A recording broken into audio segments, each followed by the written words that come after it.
Greetings, Masandawana. Greetings, football lovers. Greetings to the lovers of the beautiful game from across the world. We are back with another installment of the Yellow Corner, bringing you the preview of Mamelodi Sundowns' third game at the Club World Cup in Group F as they take on Brazilian side Fluminense on Wednesday night, 9 o'clock South African time at the Hard Rock Stadium in Miami. And today I had to make a late replacement before kickoff. Rapelang unfortunately failed his late fitness test, but we had a sub on standby ready to take over from him. I'm joined by a member of this family, a member of the Yellow Corner, Miemedi, how are you? Evening, Azo. I'm well, and how are you? I'm good, my brother. Even though we're recording this, I think this is the latest we've ever recorded the preview since we started doing the Yellow Corner. Yeah. Sorry, man. I got home very late. It was a busy day for me. No, man, no worries, man. Understandable, man. But we're starting this preview on a very sad note, man. South African football lost a huge personality, man. On Saturday morning, we woke up to the news of the passing of the legendary, the great Phumlani. Thoughts, please, Msibi, man. We would like to send our deepest condolences to the Msibi family, his loved ones, colleagues, and the football fraternity at large, man. And that Msibi was a working encyclopedia of South African football and an amazing soul, man. I was fortunate to meet him many years ago. I think 2008, 2009. He came to my workplace and I helped him with something. And I think I had a Sokaladuma on my desk, and we eventually ended up talking about football for 40 minutes to an hour. He gave me his time when he didn't have to, and just an amazing human being. So, man, from the Yellow Corner and Masandawana, I would like to pass our condolences and may his soul rest in peace. Yeah, man. Yeah. Memedi, your thoughts on our second game of the Club World Cup against Borussia Dortmund? Yeah, the yellow derby. That's what they were calling it. So in the stadium, there was just yellow supporters. So it was very interesting because as the camera moved around, you'll see Borussia Dortmund sitting with Sundowns supporters. Yeah. Maybe before I get to that, also, let me also send my condolences, my sincere condolences to the Msibi family. Mr. Msibi, as he was affectionately known, he was a very great presenter. We'll always remember him by his line that is widely used, in social medias and TV, by influential people that says, "Your thoughts, please." He kept us entertained. Giving great interviews after the game and before the game. May his soul rest in peace. Yeah. So also, yeah, man. I think maybe what I want to say is I'm very proud. I'm very proud of our boys with the display they showed on Saturday. There's two things that caught my eye in that game. That Sundowns stick to their playing philosophy, and secondly, the never die spirit, where Sundowns fought hard to come back after scoring first. A very beautiful goal by Costa. The goal that FIFA now they put it as a contender of the goal of the tournament. We'll see. There's still a long way to go. So I think the boys, did their very best, bar the mistakes that happened. Big one was from Ronan Williams, and the other one where one of Borussia Dortmund bullied Debza from that ball, before they and scored. But nevertheless, I had so many discussions with my fellow supporters, and I said to them, look, for me, this immediately when I saw that goal, it reminded me our previous coach Phumlani, when he said how we play.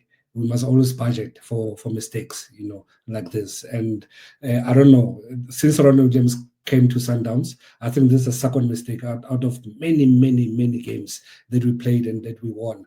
So it's a mistakes that unfortunately we have to accept, because that's how we play. Our building scheme, starting from the back, starting from the goalkeeper, and you'll see our goalkeeper touches the ball more than all the goalkeepers at the tournament. So they show their stats also. So it's not surprising, because that's how we play. Unfortunately, we considered those goals, but I think the boys applied themselves back very well, man. I was actually surprised. Personally, when we went to the Club World Cup, I didn't have high expectations. From the first game, the boys won comfortably. The second game, how they applied themselves is one of the European giants. For me, Borussia Dortmund is the second best club in Bundesliga. I know people will argue and Bayern Leverkusen, but for me, Bayern Leverkusen just rose to prominence 2 years or 1 year back. All these years, we always knew Borussia Dortmund being the one that challenged Bayern Munich. It's number 3 now in the log, but it's one of the best teams that played UEFA Champions League about 2 seasons back. So the boys should be proud of themselves, man. There's few players, I don't want to mention players that were outstanding for me for past 2 games. Costa himself and also Divine Lunga. I think these boys have been playing very well. And again, Cupido, just amazing. The guy has not been playing. He plays this highest level. They give him chance in this highest level, and he applied himself the way he applied, in the first and second game. I think we're still going to see quite a lot of greatness from Cupido. Yes, we lost, but very proud of the boys. Looking forward to the game on Wednesday. Surely going to win that one. Yeah, no, absolutely, man. I share the same sentiments as you, Mehmedi. The boys were just brilliant, and at times, man, you just can't ask for more from the players. They gave it their all. They fought for the badge and played some of the best football. Everyone was talking about Mamelodi Sundowns. Prominent YouTubers from the UK that I've followed for the longest time were talking about Mamelodi Sundowns.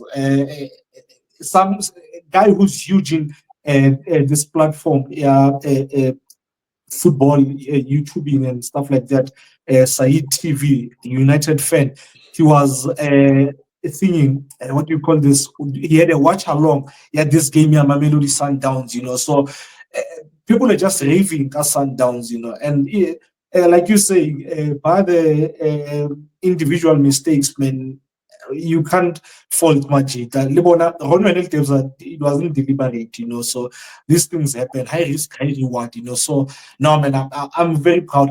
I don't know when was the last time I was this proud guy. Sundowns after a defeat, it's one of those men you take on the chin, like they did their best, and you just have to say thank you to Majita and Cardoso as well, and his technical team. And guys, please don't mind me every time I keep touching my screen.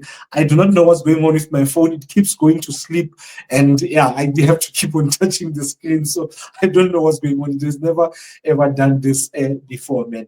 Mehmedi, all Brazilian teams top their groups at this Club World Cup. You have Palmeiras topping Group A, Botafogo. They are currently playing Atleti right now. At the time of recording, they were still on top, and then Flamengo topping Group D, and then Fluminense topping Group F. What do you base this on? What do you think is the reason behind these teams doing so well? Because for me, I think apart from their obvious talent and technical ability, I think they see this Club World Cup as a great opportunity for to market themselves, to sell themselves to the European market. I checked SAIS, which stands for Centre International Etudes du Sport. That's a French name, football observatory, and they state that Brazil it tops the charts here, the exports when it comes to football. They currently have 1,330 players playing abroad, and then the next country, that's number 2, is France. got 867. So you can see the gap between 1 and 2 is so huge, So I think they know that all the top scouts are at this tournament, and if those who are not are definitely following this tournament, and they know that if they play well as individuals, the team does well, and that's the best way to sell themselves. I think that's one of the main reasons that they are doing so well. Your thoughts? Yeah, interesting. I've got um, about 2-3 beliefs why I think the South Americans, especially the Brazilians, are doing so well in this tournament. So it's very interesting when you say they want to sell themselves. Of course, I think that's a fact. But when I look at the age group of Fluminense, is about 30 years. They've got like a 40-year-old playing for them, Thiago Silva, and you And have a 44-year-old goalkeeper on top of that. goalkeeper. And you look at other players within that started against Ulsan. The average 30 something. It's only a few players who are below 30. Those players they started, that's 11. But other clubs that are there, average age is okay. It's not like low like ours, but it's average around 28. However, I think you're right. Firstly, it's easy for Europeans to take players from Brazil, and buy them with whatever price tag they put on them, and take them straight to the first team. I'm talking about the big clubs in Europe, your Real Madrid, your Manchester City. We have seen them doing that. It's unlike Africa, where the players will be started in so-called lower leagues, like your Belgium, like your Pesitao, and so on. Other players from East and West Africa, they always do that. The Europeans, but the Brazilians, especially Brazilians and Argentinians, they're Colombians and Uruguayans, and they go straight to these big clubs and they pay whatever price the clubs are asking for, unlike in Africa, where they'll come with a very low price. Just shows that how much belief they've got into the Brazilians, So for sure, is also one of the reasons is marketing themselves, and I think they're doing very well in doing that. But I also believe that these guys, for them playing this well, is they never get so many opportunities to play against the best. Yeah. When I say so many opportunities, apart from national teams playing in the World Cup and so on, they never get these opportunities to play against the best. I mean, in South America, it's basically Brazil and Argentina. I can just add Uruguay there and Colombia there, but top clubs is these two. That's why they're dominating that southern of America. So for me, I believe they're longing for that stage to show their quality and to show their best, that they can actually compete, with the best being the Europeans and these top clubs from top leagues, So I think that's one of the reasons they doing that, and also I believe why they are doing this well is also to just showcase their talent to the football lovers around the world, and also supported by nice bonuses. All these clubs have been promised bonuses to the last stage. I was seeing one, I think was it Fluminense? Yes, Fluminense recently. They said they beat Sundowns on Wednesday. The guys are going to get a couple of thousands of dollars. I don't know where I read it. I think I read it on a Bible website there on that guy on X. So it's interesting. It's interesting. For me, I mean, Sundowns also, I'll just squeeze it there with South Americans. I think they represented Africa very well, man. Hence you see even Brazilian clubs are very wary of beating Sundowns on Wednesday, giving the guys bonuses to beat Sundowns straight. So they're doing well. And hopefully, like I said, let's get maximum points on Wednesday against Fluminense. That will be a big one. Man, you mentioned the most important thing apart from selling themselves, the money, man. That tournament has crazy money, and so you can just imagine how much money these guys get promised for winning just a game, man. Moving on to Sundowns, man. before we get into the game here Wednesday, are you surprised by the fact that Cardoso has seemingly ditched his pragmatism and his standard 4-3-3 system for a 4-2-3-1 system at this Club World Cup? And what do you think is the reason behind that? Yeah, also, I've noticed that, again, is one thing that I was discussing with one of my friends who dearly supports and loves this club. We were speaking about it and say you saw Caruso form differently and play differently in Club World Cup. And I think, in my opinion, the clubs that he's facing Club World Cup, they are more superior than um, the clubs that we face. No disrespect Yeah, to African true. leagues, they are stronger than them. And I asked him what is his opinion, and he gave me his opinion. And I said, for me, it's somebody that I've been speaking to since Caruso was appointed. And I recently, when he got knocked out from CAF Champions League, I said to the guy, Caruso came mid-season at Sundowns, and Caruso coming mid-season at Sundowns, as a coach, what would you do? As a coach, you try to defend, very well that you don't concede goals. If you don't concede goals, you don't lose matches. That is why a lot Yeah. of matches, especially CAF Champions League, we were winning them by away goals or just odd goal, one goal, and so on and so on. But we're almost happy, all of us, with how we're defending, the set pieces and also defending structure, especially the one we played against CS Tunis away. I think the boys were excellent. So, Yeah. because now we're going to the Club World Cup, Caruso now is losing up. You understand? Because he mentioned it. I've been following him on interviews or publications he writes through our club publications. That is not true. There isn't one who I say it's not true. It's not that he's a defensive coach. You understand? He just said that I'm not naive, but I'm not a defensive coach. You understand? And I kind of believe him, Aizo. Yes, people will say he was defensive at Esperance. But the guy, when he was appointed, he mentioned clearly that he didn't have players that Sundowns has in Esperance. That is why he had to play that way. And I believed him, you understand? And even though he played defensively when he came, I still believed him. I think Caruso now starting to loosen up. Caruso starting to apply the style of play that he wants to use coming next season, and he chose to apply it in the Club World Cup. To my surprise, where I think we're playing with the opponents and all that, and I think he did it right. He did it right to do it in the Club World Cup, given that I don't think we're going to have enough time to do our preseason.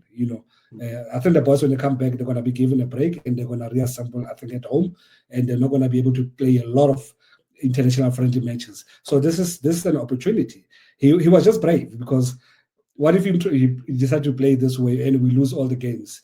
We won the game and we play very well. I mean, we are taking a look at our box entries, as compared to the CAF Champions League journey, especially knockout stages.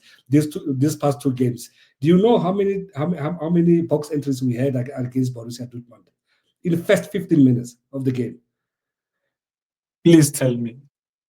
We had about 6 box entries. You understand? Just that I don't want to say our boys were selfish at point, and let me just say the decision making in our third was not pleasing. You understand? To all the players, I'm not going to single them out.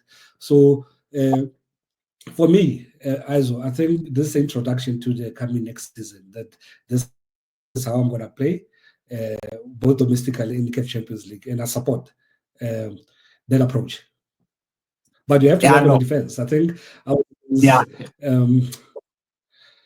so we have to work on our arrest defense, and also the concentrations level at the defense, and also decision making at the defense. It's a bit disappointing, because these things are done by experienced players that we trust.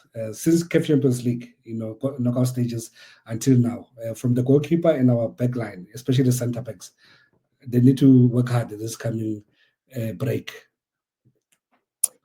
I've also been pleasantly surprised by Cardoso, giving it a go like this. I honestly didn't see him doing this at the Club World Cup against teams that are like Dortmund is superior than Sundowns. We have to face fact. I thought he'd be pragmatic more so in that game. But I've been pleasantly surprised, and I think he's also realized the toys that he has at his disposal. That and how he needs to use these toys. I think he realized there's no need to restrict these guys. Like just tell them to give it a go, and if I let them be free, they will most likely win the games. And like you said, the problem is that kind of, do they call it the short winter blanket or something like that, where you close here, but the feet, they are outside, and then you cover the feet and the face is outside, So that's that when it comes to now we're looking very good offensive, but defensive, it's looking a bit shaky, So hopefully during this preseason that won't be so long, he's able to fix one or two things, and I think I think something is fixable.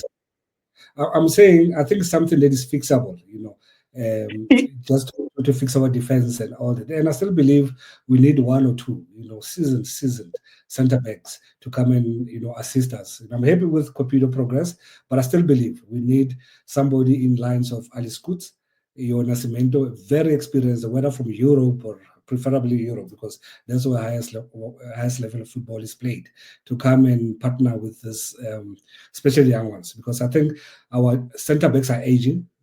Your Kekana, Lebusa, and Vala, they're above 30. I think Kekana being the oldest, and the guys are on the year option.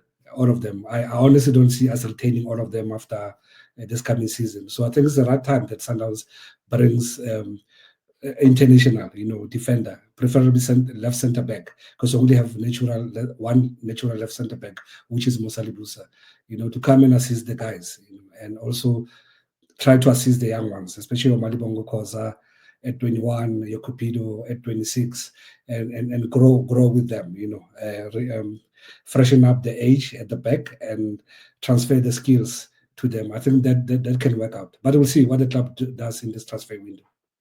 Yeah, man. I mean, this thing, left center back, me and you talk about it almost every time we have a private chat. We talk about the left center back position. Yeah, Sundowns, and I'm glad you brought that up. But I'm very excited going into the new season, seeing how Cardoso has approached this Club World Cup. I think we're going to have a great season, man. Moving to the game, what do you expect, Mehmet? Also, firstly, Fluminense is a good team. Yeah.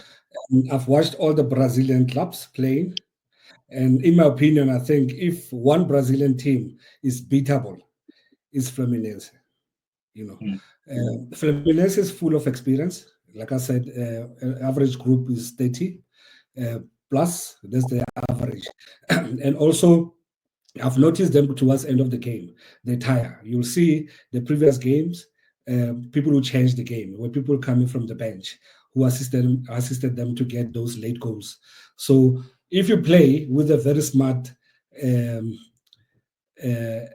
club, that defends well, once they get their goals, it might be difficult for a club like Fluminense, especially the game they played now with Ulsan. Ulsan gave that game away. They led 1-0 and they led 2-1, and they got naive. They missed obvious chances. There was a one-on-one. I don't know their striker what they did. They just placed the ball a little bit wide from the poles. So I think if a team is beatable, that can not, maybe it's not the right way to say beatable. The team that you can be able to box with is Fluminense.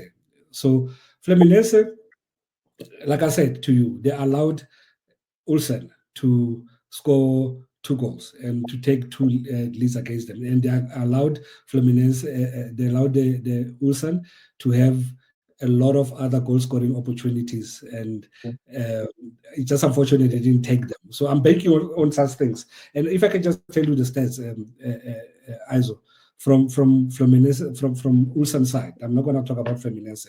Obviously, they had more stats, positive stats than the South Koreans. Yeah. So Ulsan had like 10 shots. They had 10 shots. They had 3 shots on targets, which 2 resulted in goal. And those 10 shots, there were obvious goal scoring opportunities. Like I said to you, that one where the guy just placed it wide in an open net.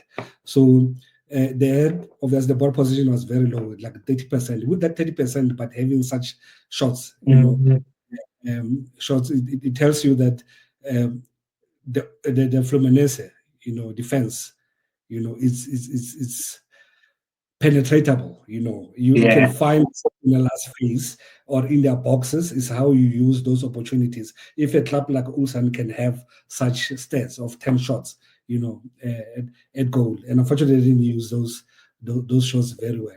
So, but it's going to be a tough game. It's going to be a tough game because those guys, they've got experience. Your Thiago Silvas and also their goalkeeper, and a lot of guys there who are very experienced, and I'm sure a lot of them, they've been playing in this level and high pressure games, which I think is one thing that I hope is not our disadvantage, because it's been one thing that we've been struggling with, in a recent past, not being able to cope with high pressure games. You saw in CAF Champions League, you saw in the cup finals, of domestic knockouts. We've been struggling to cope with stake or high pressure games. So I hope the boys pitch up on Wednesday. But we have enough arsenal. I think we have enough arsenal to be able to give them problems. And I think the confidence coming from Dortmund game for our boys, like give them that high rocket confidence to go on and challenge Fluminense and take the game to them. So I think those things, and also, of course, I mean, this selfishness that we saw against Dortmund is because this boys, they want to sell themselves. This boys, Matthews had a good game. He just does his decisions at the last phase, but he had an incredibly good game. Reynas, I don't want to say anything. Ribeiro, we cried in CAF Champions League that the Ribeiro doesn't step up. You understand? Ribeiro had a massive game. Debs have a good game. Mudau, of course. I don't think Mudau has been given a serious challenge to showcase, himself. I was hoping that it would happen in Dortmund, but the guy he was dealing with, he was not that strong, on his side. But Lunga, oh my God.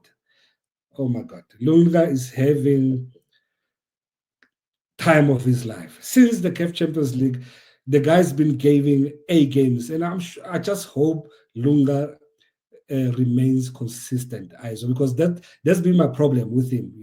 Lunga will give you one good game and give you three just average poor games. I just hope Lunga, gives us that consistency that is showing the Club World Cup. And guess what? I mean, I'm seeing on social media, especially on X, the demand from our supporters for Basadine has quite down. Has quite down. Nobody's talking about Basadine must come now because of what Lunga has been offering us. No, I know Divine has been brilliant. He's been brilliant, but so have most of Majita. I said time because we're running out of time. I wanted to say from my side. From my side, man, there's no room for error on Wednesday, Mamelodi. We can't afford to make mistakes on Wednesdays. I know mistakes are part of the game, but on Wednesday, man, we just can't afford to make mistakes. This team is very, very good on transition. Once they get the ball, they move it to the right side, and they find John Arias, who is a brilliant player. So you need to make sure that the rest defense that we were talking about earlier on is on point when it comes to Wednesday. There are so many similarities between us, these guys. So I expect a very good game of football, a very entertaining game of football, man. John Arias, like I said, is their key man. He's their player to watch. I mean, this guy was voted the best player or selected as the best player in the last FIFA Club World Cup. He won the bronze medal. So that tells you about the quality, this guy, and he's going to be very, very difficult for us. And what's funny about this guy is that first he's a right forward. He plays first half as a right forward, but second half he doesn't move to the other side. He stays on this side for, I think, 20 to 25 minutes. I thought it was only in the Club World Cup. He did it against Dortmund in the first game. He did it against Ulsan. And then I went and watched their games, and he did it against Vasco da Gama, International, and Apparent something in the Brazilian league. So I wonder what's the thinking behind, because against Dortmund, I thought maybe they're thinking the guy on that side is weak, so they moved him that side. So I won't be shocked if it happens again on Wednesday. The other thing is that these guys, they love the overloads. They do a lot of overloads. So we need to be careful of those overloads. And in their build-up phase, one central midfielder will drop back, and then both their fullbacks, they move forward, bomb forward, and then they move the ball to the wide space and come inside when they get to the final third of the opposition. There's a guy that I was really impressed with in their team, Kikeno. He came on as a substitute, very direct, very skillful. So if he does get game time, we need to be careful of him. And there's also another guy that I like in Hercules. He plays central midfield. He's one of the young ones. He does the basics. Protects the back four. He shields. He covers. He receives. He distributes. Just does the basics. Nothing wow about him, but just does the basics. There are still glimpses of Fernando Denis's relationism in that team. Where you see them, like I said, the overloads being close to each other. So you can tell they haven't kicked that out of their system. But like you said, they can be. Oh, one final thing about these guys is that they have a never say die attitude.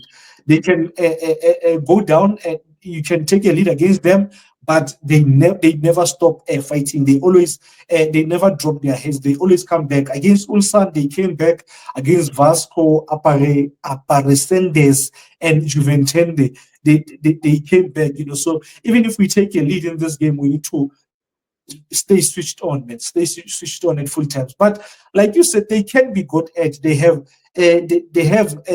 mistakes in them. And the one thing that I picked up, a major thing actually, is that when they are under pressure, they tend to all go into their 18 area, and try and protect their goal, and there's always space in and around their D, and I think Devs, great if he has his shooting boots on the day, and he can test their goalkeeper from outside, because he will get chances, and obviously the attention will definitely be on their homeboy in Ribeiro, because they've seen what he can do. Maybe they might double up on him, and if they do so, man, whoever plays, if it's Tesh on the left, whoever plays there needs to make it count, because there will be room on that side. Your lineup, Mehmet.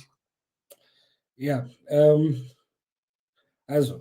I'll go the same at the back with Williams and Lunga and Mudau as fullbacks, and in the center, I would go for Cupido and Libusa, just to refresh the center back. The guys played a lot of games. Like I said, the Grant is the oldest at the back there. Yeah. Not that he did anything wrong. Just to refresh the center back. And coming into the middle, I'll stick with Debza and Allende. However, I won't bring Mushishi back. Mushishi is 34, 35. Yeah, he played minutes, and Mushishi was gone by 70 minutes. I don't know if you saw that. I'll put Mushishi on the bench to bring him later in the second half to come and help us. So I'll start with Jaden Adams. I'll start with Jaden Adams there in the center, and going up front. I'm tempted to bring in Lebo Mutiba, but I think it will be a bit early. And again, looking at the opponent, I looked at your Thiago. Thiago is a bit slow with his partner, obviously because of the age. Having somebody like Reyners, giving them that difficult time, with that pace, it will help. And also, Thiago and his partner, they're not like physically strong like your Borussia Dortmund, who were bullying Reyners, and you saw how they also in the 18 area when Williams broke Debza on his own, and they just showed that Debza just fell there. So to show you how physical they were, I don't think these guys from Brazil, look at their height, average they are like a 1.65. Look at their height and their physicality. Just smart defenders, but not physically strong defenders. I'm sure Rangers will be able to bully them also if they try to bully him, and he'll also challenge the aerial balls, because I wanted Mutiba for the aerial balls, but I think let's keep Mutiba, let's still bring him in the second half. I liked his impact when he came in, including young Letlaku. I was so happy, man, to see Letlaku coming in and giving that performance in 10 minutes, in fact less than 10 minutes. I'm happy for the boy. So that's our lineup, Aizo. Wait, who's playing on the left for you? Is it you starting Letlaku? No, I'm saying I was tempted to start Letlaku, but I'll remain with Matthews. Okay. So I think Matthews had a good game, man. Just that his decision at the final third, they were disappointing. And I think he played with his former club. He wanted to send a statement, and he wanted to score very badly. I think that's what sometimes made him to make those wrong decisions. But he played well. I think starting him also, it will help us. It might help us to get a goal in first 10, 15 minutes. Okay. With regards to Mutiba, in the press conference, post-match press conference, I can't remember whether it was Mazola or Lorenz who asked Cardoso about an injury. Apparently, he might be injured. I'm not sure, but Cardoso he couldn't give a straight answer because it was immediately after the game. So yeah, man, I will have the same line. Sorry, yeah. I saw something like that. If Mutiba is injured, I just hope Shalule comes in, later on and help us. But you can see it's clear with Shalulile that Shalule is heading out. It's very clear. Everybody can read between the lines that Shasha won't be with us next season. Let's save that for the season preview. Okay. Yeah, man. My lineup will be Williams, Mudau. I'll have the same back four that we had in the last game. I'll go with Debza and Allende, and I agree with you, Shika. I will rest him for this one, and I'll do something. I'll bring on Neo Mayema in Shika's position, and try him out there. And then my front three will be Ribeiro, Reyners. I'm tempted to go with Letlaku, with Matthews. I sometimes feel like Tesh will do all the right things and then his final decision will be wrong. And I think at times he overthinks things because he's definitely obviously one of the highest paid players, and the pressure that comes with it. And whereas with Letlaku is a kid, he's 19 years old. It's off the cuff with him, he doesn't overthink things, So yeah, man, I'm tempted to bring on Letlaku, man. And Mehmet, we've gone on for close to 40 minutes now, and yeah, your score prediction? I think we'll win this one 2-1, Aizo. We have the same lineup, my brother. I think we're winning this 2-1 and advancing to the last 16, Thank you very much, guys, for watching. Thank you for, we've gone on for a long time with me and media. I didn't see us taking this long, but it's been a long one, but a good one at that, And thank you guys for watching. Hopefully, this is not the last preview of the season. Hopefully, you will see us maybe later on in the week or over the weekend, bring you the preview of our last 16 game. If not, man, you will see us when we bring you the season preview, and we're hoping for a very good one, man. And we hopefully we will let you guys know as soon as we know when the season starts, But let me not talk about the season preview and talk about the last 16, hoping that we meet the last 16. Good luck to the boys and the technical team. Mamelodi, thank you very much for your time, and sharp. Masandawana, sharp, Mamelodi. Have a good evening. Thank you, guys.